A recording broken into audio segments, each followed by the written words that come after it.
L'air était froid et sec dans la salle 214 du département de sciences politiques de l'université du Massasoso. Malgré le chauffage central, une impression de froid persistait, presque symbolique, comme si l'atmosphère elle-même refusait de se réchauffer.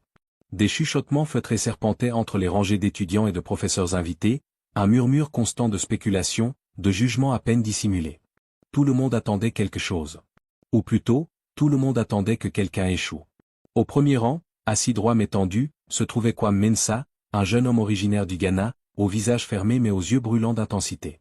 Sa peau sombre contrastait avec les murs pâles de la salle et les visages qui l'entouraient. Depuis le début de son cursus en doctorat, Kwame avait su rester discret. Il parlait peu en classe, répondait seulement quand on l'interpellait, et pourtant, ses travaux remettaient subtilement en question des décennies de littérature occidentale sur les dynamiques du pouvoir et du développement postcolonial. Son silence avait été perçu comme de l'arrogance, son intelligence comme une provocation. Assise à la table centrale, au fond de la salle, la professeure Carl Laurent, doyenne du département, feuilletait distraitement un dossier. Femme blanche aux cheveux argentés, rigide dans son tailleur bleu marine, elle représentait l'establishment académique. Ce matin-là, elle n'était pas seule. À sa droite Madame Olorin, chercheuse nigériane invitée pour commenter les projets de recherche des doctorants, à l'extrême droite le professeur Kaf du département de philosophie. Deux autres professeurs de Xamag et Oisolo complétaient le jury. Kwame avait été convoqué pour défendre son projet de thèse devant ce comité spécial. Une étape importante pour tout doctorant, mais ici, l'ambiance était différente. Il le sentait. Ce n'était pas seulement son travail qu'on évaluait, c'était lui. Un étudiant noir, africain, osant contester les paradigmes hérités de Foucault, de Huntington ou de Rawls. C'était presque un affront pour certains membres de ce comité. Ils attendaient qu'il trébuche, qu'il bafouille, qu'il se noie dans ses notes. Kwame le savait. Et pourtant, il ne tremblait pas. Carl Laurent balaya la pièce du regard, un sourire sec au coin des lèvres. Monsieur Mensah, nous vous écoutons. Un silence. Puis Kwame se leva, ajusta sa chemise beige parfaitement repassée, et s'avança calmement vers le pupitre. Merci, professeur Carl Laurent. Merci à tous d'être ici aujourd'hui. Sa voix était posée, profonde, teintée de cet accent anglophone d'Afrique de l'Ouest, à la fois musical et précis. Quelques têtes se tournèrent. Certains prenaient déjà des notes, d'autres croisèrent les bras, sceptiques. Mon projet de thèse s'intitule « Le pouvoir comme résistance, réinterprétation postcoloniale des dynamiques de gouvernance dans les États africains modernes ». Mon hypothèse centrale est que la conception occidentale du pouvoir comme domination verticale ne permet pas de comprendre les structures relationnelles de résistance et d'autonomie dans les sociétés postcoloniales africaines. Il marqua une pause. Les regards se figèrent. Carl Laurent fronça légèrement les sourcils. Je m'appuie notamment sur des travaux de chercheurs africains tels que Achille Mbambe, Mahmoud Mandani, et Wayeronkwa Wimi, mais aussi sur des données de terrain récoltées lors de mes enquêtes au Ghana, au Bénin et au Sénégal. J'aimerais démontrer que la pensée critique africaine propose une vision du pouvoir où l'informel et le symbolique ne sont pas secondaires, mais centraux. Des sourcils se levèrent. Le professeur Kaf griffonna quelque chose, visiblement agacé. Madame Olorin, elle, hochait légèrement la tête. Kwame poursuivit, imperturbable. J'interroge également la manière dont certaines institutions occidentales tentent d'exporter des modèles de gouvernance rationnels qui n'intègrent pas les dynamiques locales. Ce faisant, elles perpétuent une forme de néocolonialisme intellectuel. Cette fois, Carl Laurent l'interrompit. Monsieur Mensah, pensez-vous vraiment qu'il soit rigoureux d'employer le terme néocolonialisme intellectuel dans un cadre universitaire? Ne craignez-vous pas de tomber dans la posture militante? Kwame soutint son regard. Je ne crains pas les mots lorsqu'ils sont justes. Et je m'appuie sur des preuves, des récits, des modèles empiriques. Ce n'est pas une posture militante, professeur. C'est une lecture du réel depuis le Sud global. Un silence pesant s'abattit sur la salle. Certains étudiants dans le fond échangèrent des regards surpris. Un jeune homme ricana doucement. Carl Laurent reprit la parole, plus sèche. Bien. Et quelles sont, selon vous, les failles méthodologiques dans les études existantes? Kwame ne se déroba pas. Il déroula son argumentaire avec une précision chirurgicale, biais eurocentrique, effacement des subjectivités locales, standardisation des indicateurs sans contextualisation culturelle. Il cita des exemples, des chiffres, des cas d'études. Mais à mesure qu'il parlait, il sentait l'opposition. Non pas frontale, mais sourde, passive-agressive. Chaque fois qu'il citait un auteur africain, un léger rictus apparaissait sur les lèvres de Kafle. Chaque fois qu'il remettait en question une théorie canonique, les sourcils de Carl Laurent se fronçaient un peu plus. Et pourtant, il continuait. Car il savait que ce moment, cette humiliation silencieuse, il la partageait avec des milliers d'autres chercheurs issus du Sud, confronté aux mêmes barrières invisibles. Il pensait à son père, cultivateur à Koumassi, qui n'avait jamais mis les pieds dans une école mais qui lui avait appris la dignité. Il pensait à sa mère, décédée avant qu'il n'obtienne sa bourse Fulbright. Il pensait à ses camarades de lycée, restés au pays, que sa réussite faisait rêver. Alors il parlait pour eux aussi. Quand il conclut, la salle resta silencieuse quelques secondes. Puis Karl Laurent remercia froidement et ouvrit le tour de questions. Les interrogations fusèrent. Pointues. Parfois mesquines. On critiqua ses sources, on questionna la neutralité de son positionnement. Mais Kwame tint bon. Il savait que ce n'était pas un dialogue, mais un rituel d'épreuve. Il n'était pas là pour plaire, mais pour franchir une porte. Madame Olorin fut la seule à poser une question sincère, sans hostilité. Elle demanda comment Kwame envisageait de diffuser son travail au-delà du monde académique. Par la vulgarisation. Par les podcasts. Par des publications accessibles. Le savoir doit sortir de la tour d'ivoire. Elle sourit. Je vous remercie. Le comité se retira pour délibérer. Kwame resta seul dans la salle, le cœur lourd, le dos tendu. Il savait que le plus dur était devant lui. Mais il savait aussi qu'il avait dit sa vérité. Et dans une salle froide où tous attendaient qu'il échoue, il avait tenu debout. L'horloge murale de la salle 214 égrenait les minutes dans un silence pesant, chaque tic-tac semblant annoncer l'imminence d'une rupture. Une semaine s'était écoulée depuis la soutenance de Kwame Mensah. Depuis ce jour, les couloirs du département vibraient de chuchotements, de rumeurs et de jugements non exprimés. Certains le considéraient comme présomptueux, d'autres comme courageux. Mais tous s'accordaient sur un point, il avait osé. Et cela ne serait pas oublié. Ce matin-là, la professeure Karl Laurent poursuivait son cours magistral sur les théories politiques de l'État moderne. Derrière son bureau, elle écrivait à la craie blanche sur le grand tableau noir. Des équations, des schémas, des lignes de concepts s'enchaînaient avec une précision mécanique. La salle était pleine, mais l'ambiance restait glaciale. Aucun étudiant n'osait vraiment intervenir. Kwame, assis au troisième rang cette fois, gardait les yeux fixés sur ses notes. Il s'était promis de rester prudent. D'éviter une confrontation directe, du moins pour l'instant. Pourtant, quelque chose dans les formules que Karl Laurent venait d'inscrire attira soudain son attention. Elle parlait alors de la dynamique institutionnelle dans les régimes post-autoritaires, illustrant son propos avec une transformée mathématique censée montrer le glissement d'un système autocratique vers un modèle démocratique fonctionnel. La courbe tracée était élégante, mais quelque chose clochait. Kwame fronça les sourcils. Il reprit les étapes du raisonnement dans sa tête, recomposa mentalement les équations. Puis son regard s'arrêta, net, sur une ligne. Il la relut. 1, 2, 3 fois. Il y avait une erreur. Un signe manquant, un oubli discret mais fondamental, qui faussait tout le raisonnement. L'erreur ne sautait pas aux yeux, mais pour celui qui maîtrisait à la fois les bases mathématiques et leur application en théorie politique, elle ne pouvait passer inaperçue. Kwame sentit son cœur battre un peu plus fort. Il jeta un regard autour de lui. Personne d'autre ne semblait avoir réagi. Tous prenaient des notes, certains avec une admiration silencieuse, d'autres avec une concentration affectée. Il savait que parler maintenant, c'était s'exposer. Mais pouvait-il vraiment se taire? Il leva la main. Un frisson traversa l'auditoire. Quelques têtes se tournèrent. Karl Laurent, qui venait de poser la craie, se figea. Son regard s'arrêta sur lui, froid, incisif. « Oui, monsieur Mensah ?» Kwame se leva lentement. « Excusez-moi, professeur. Mais je crois qu'il y a une erreur dans la transformée. » Un silence tomba comme une chape de plomb. Karl Laurent s'approcha du tableau, le regard plissé. « Une erreur ? » ?»« Oui. À la 4e ligne. Il manque un facteur multiplicatif. Sans lui, la courbe de transition devient instable dans le modèle que vous décrivez. » Elle tourna lentement la tête vers lui. Un sourire imperceptible se dessina sur ses lèvres, mais il n'atteignit pas ses yeux. « Êtes-vous certain de cela ? » ?»« Oui, professeur. J'ai vérifié. » Elle resta silencieuse quelques secondes. Toute la salle retenait son souffle. Puis, elle saisit de nouveau la craie, revint sur la ligne désignée, et corrigea l'équation, sans un mot. « C'est exact, admit-elle. Une petite omission. Merci. » Mais dans sa voix, il n'y avait ni gratitude ni reconnaissance.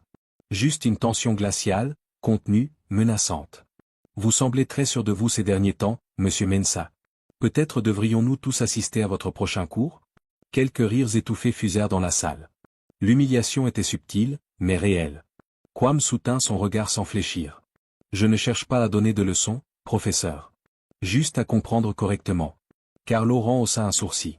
Elle reprit son cours, sans autre commentaire. Mais à partir de ce moment, son ton changea. Plus tranchant. Moins pédagogique. Elle multiplia les références complexes, accéléra le rythme. Comme si elle voulait tester les limites de chacun mais surtout de Kwame. Après le cours, alors que les étudiants quittaient la salle, certains s'approchèrent de lui en silence. Une poignée de hochements de tête, quelques regards d'admiration discrets. Mais la majorité évita tout contact. Kwame rangea lentement ses affaires. Il sentait qu'un cap avait été franchi. Il ne s'agissait plus simplement de défendre ses idées. Il avait remis en cause l'autorité. Publiquement. Et cela aurait un prix. En sortant du bâtiment, il croisa Madame Olorin, qui semblait l'attendre. « Vous avez du cran, Kwame, dit-elle en souriant. Mais soyez prudent. Ce genre de correction en public, surtout ici, est rarement bien reçu. » Il acquiesça, sans amertume. « Je sais. Mais je ne pouvais pas faire autrement. » Elle le regarda un instant, puis posa une main sur son épaule. « Continuez. Mais choisissez bien vos batailles. Tous les combats ne se mènent pas dans les amphithéâtres. » Kwame acquiesça de nouveau. Et alors qu'il s'éloignait sous le ciel gris d'Ann Arbor, il comprit qu'il avait franchi une ligne invisible. Celle qui sépare les étudiants dociles des penseurs dangereux. Il ne serait plus jamais perçu comme un simple étudiant. Il était devenu une menace. La salle 4B de l'université du Massasoso était figée dans un silence de plomb.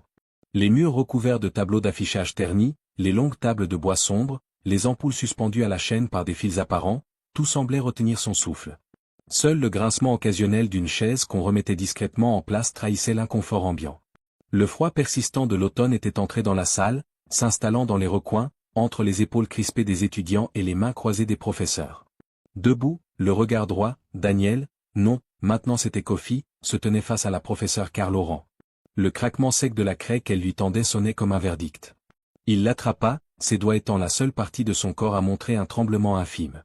L'instant était grave. Personne ne parlait, personne ne bougeait. Même les universitaires les plus brillants, assis dans le fond de la salle comme des juges silencieux, attendaient.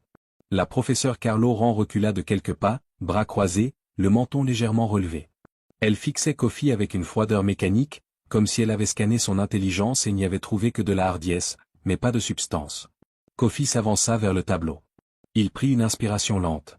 Il entendait encore les mots de la professeure, quelques instants plus tôt, « Professeur, il y a une erreur dans la transformée. » Cette phrase résonnait encore dans les murs comme un écho interdit. Une brèche dans l'ordre établi. Et maintenant, il devait prouver qu'il avait raison. La craie toucha le tableau, laissant une ligne nette, volontaire. Kofi ne se contenta pas d'encercler l'erreur dans l'équation précédente, il recommença le raisonnement, étape par étape. Sa voix s'éleva, basse mais ferme.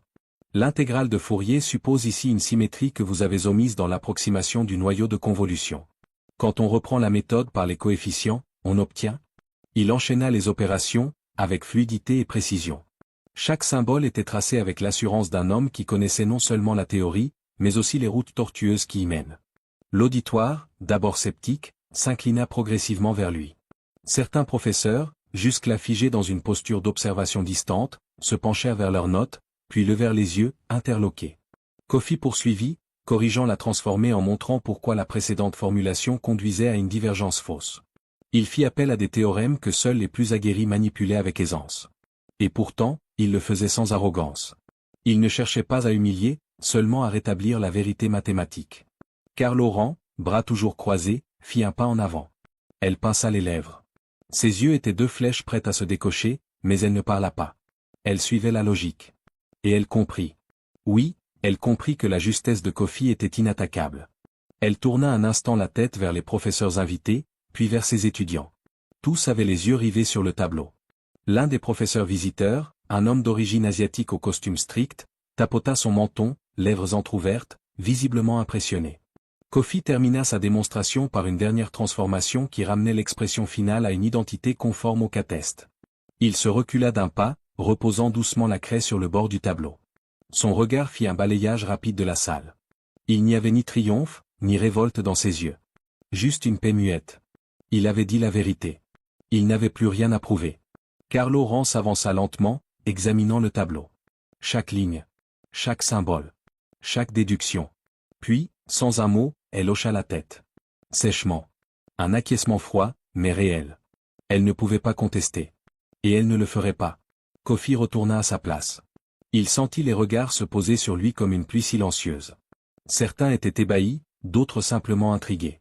Une étudiante dans la rangée voisine, au regard jadis méprisant, lui offrit un demi-sourire teinté de gêne. Il n'y répondit pas. Il s'assit, croisa les bras sur sa table, et fixa calmement le tableau. Le froid dans la salle semblait s'être dissipé un peu. Ou peut-être était-ce simplement la chaleur d'une dignité retrouvée.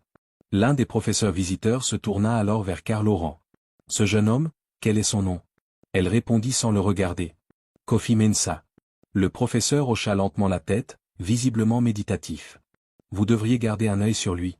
Il a de l'or dans les neurones. » Karl Laurent ne répondit pas.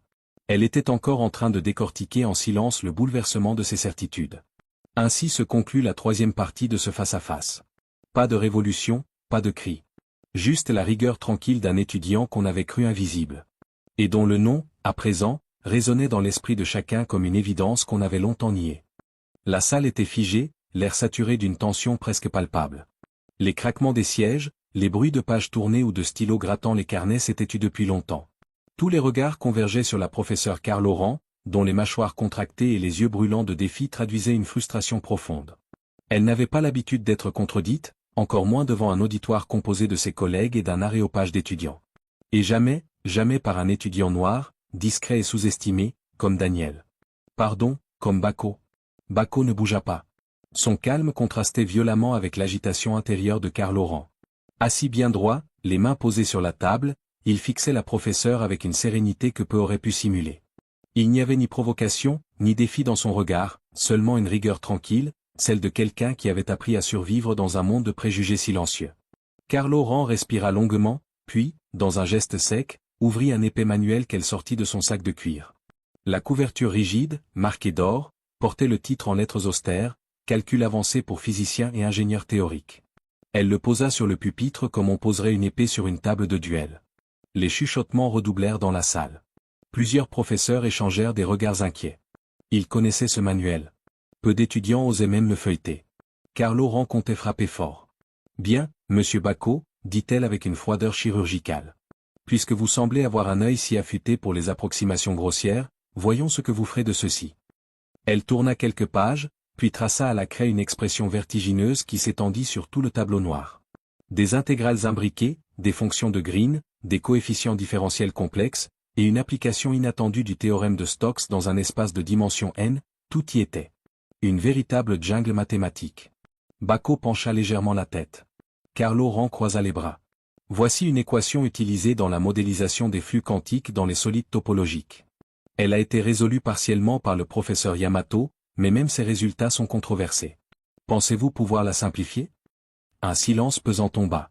Même les professeurs semblaient décontenancés. On aurait cru assister à une exécution publique. Mais Bako se leva.